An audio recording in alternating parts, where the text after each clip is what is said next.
Hi, my name is Pedro Garcia, follower of Christ and former atheist, host of Ask and Wonder, a place to have conversations about the biggest questions in life.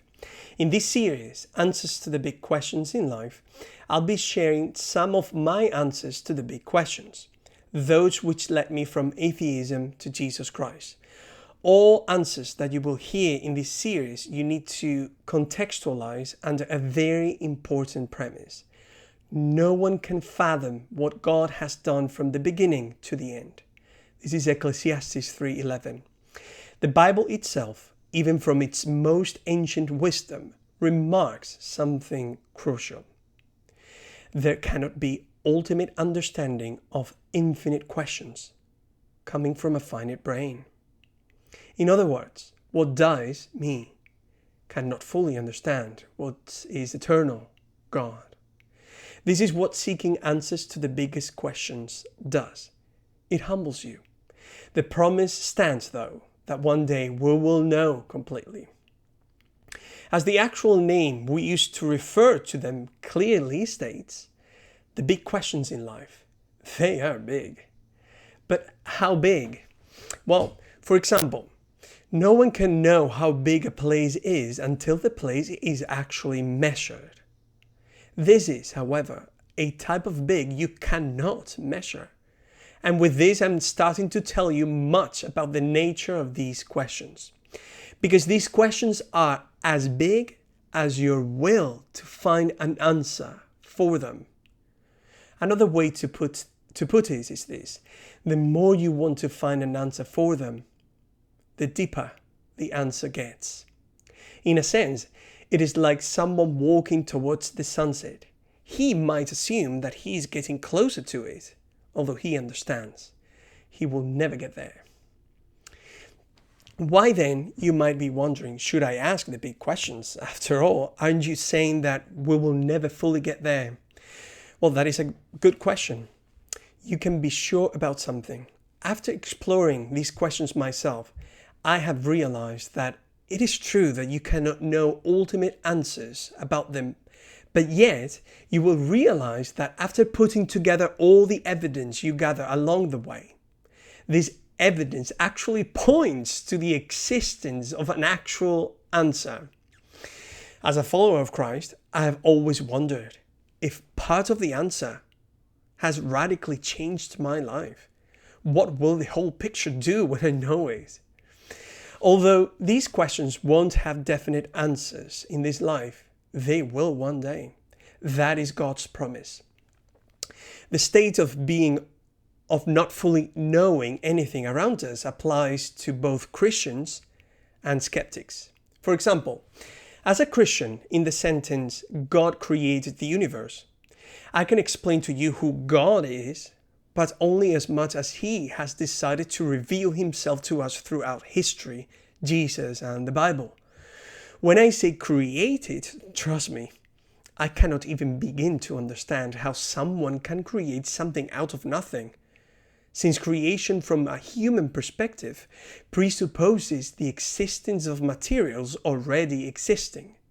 More than creating, we're just original at putting together what is already around us.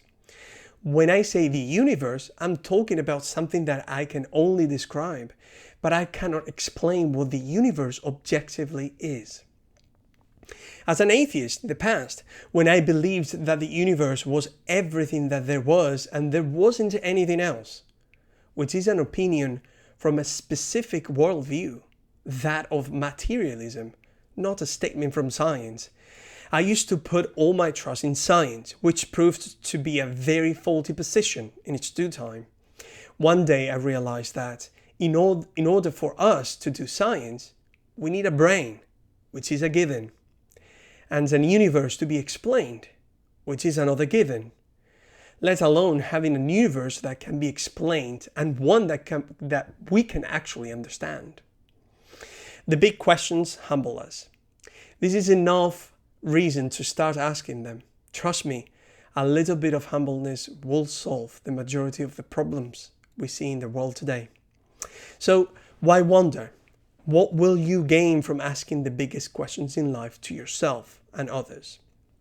Well, Although there are many potential answers to the big questions, there can only be one that is true.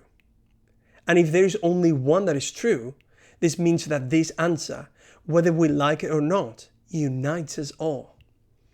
Truth makes us all equal before it. Therefore, I don't think that there are multiple competing truths in the world today, but different understandings of what the actual truth is. No wonder that there are some similarities in some of the answers people are putting forward as potential candidates. The golden rule, the intrinsic value of life, etc. Empathy greatly increases too.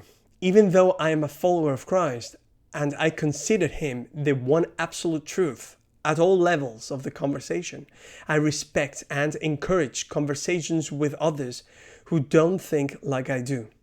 We are all in a journey in life to discover who we are, the purpose of our lives, and where we're going. You start caring about people's journey because you are in one too.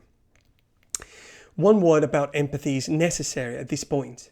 The world today seems to support a kind of empathy which only works when everyone thinks in the current cultural accepted way.